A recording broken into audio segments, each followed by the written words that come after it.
থানায় কনস্টেবল লাগবে, তার জন্য পেপারে অ্যাড দিলাম। আর কত লোক যে এলো, কত লোক যে গেল, আজ আবার কে আসবে কে জানে। নেক্সট হরিরাম। Yes sir. তুমি কনস্টেবল হতে চাও কেন?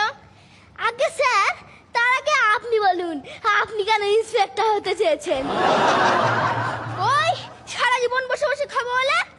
আমিও তাই, সারা জীবন দাঁড়িয়ে দাঁড়িয়ে খাবো, এই সরি দাঁড়িয়ে দাঁড়িয়ে খাবো বলে। এবার আমার প্রশ্নের উত্তর দাও। ধরুন স্যার, নো প্রবলেম। কিন্তু স্যার এই সোজা সোজা প্রশ্ন দেবেন। হ্যাঁ ধরো, হ্যাঁ তুমি বাজারে আপেল কিনতে গেলে। হ্যাঁ, আপেলের দাম যদি 50 টাকা কিলো হয়, তবে 100 গ্রাম আপেল কিনতে কত টাকা দেবে? সোজা প্রশ্ন। স্যার আমাকে যদি 100 গ্রাম আপেল কিনে তার পয়সাই দিতে হয়, তাহলে আমি পুলিশে ভর্তি হতে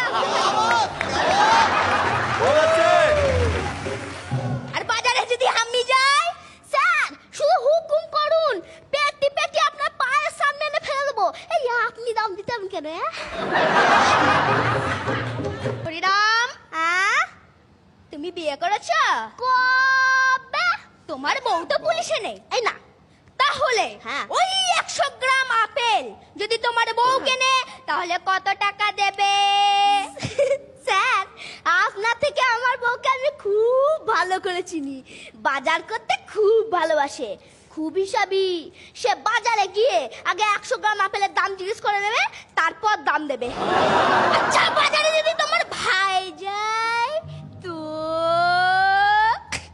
হ্যাঁ ভাইকে আমি মাঝে মাঝে বাজারে যেতে দেখেছি, তবে এই বাজারে গিয়ে বিড়ি আর গুটকা ছাড়া ফল টল কিছু কিনতে দেখিনি। বাজারে যদি তোমার বোন যায়?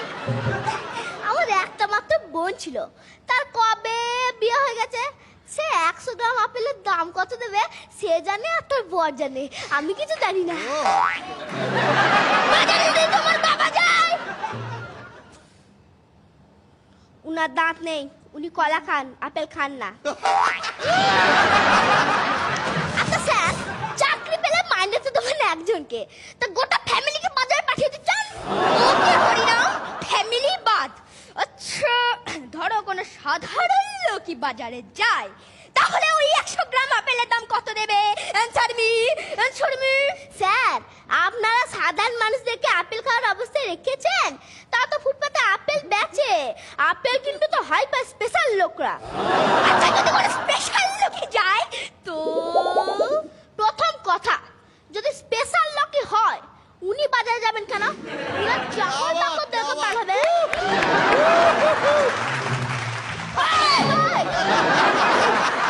ঠিক আছে, আপনার কথা অনুযায়ী উনি বাজারে গেলেন, তাহলে 100 গ্রাম আপেল কিনবেন কেন?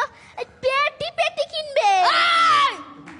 আপনার শেষ ইচ্ছা অনুযায়ী উনি বাজারে গেলেন, 100 গ্রাম আপেলও কিনলেন, তার হিসাব আমাকে চাইছেন কেন?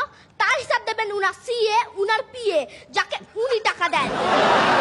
ওকে হরিরাম, তাহলে এই প্রশ্নে থাক, অন্য প্রশ্ন জিজ্ঞেস করা যাক। না না না, আগে অন্য প্রশ্ন থাক, আগে এই প্রশ্নের হিসাব জানা যাক।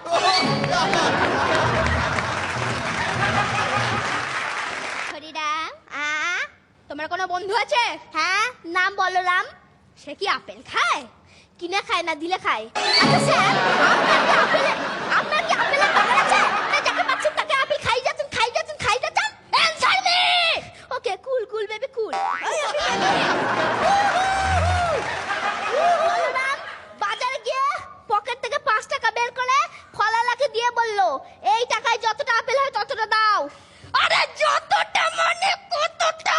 সেটা ফলালার ইচ্ছে, যতটা দেবে ততটা।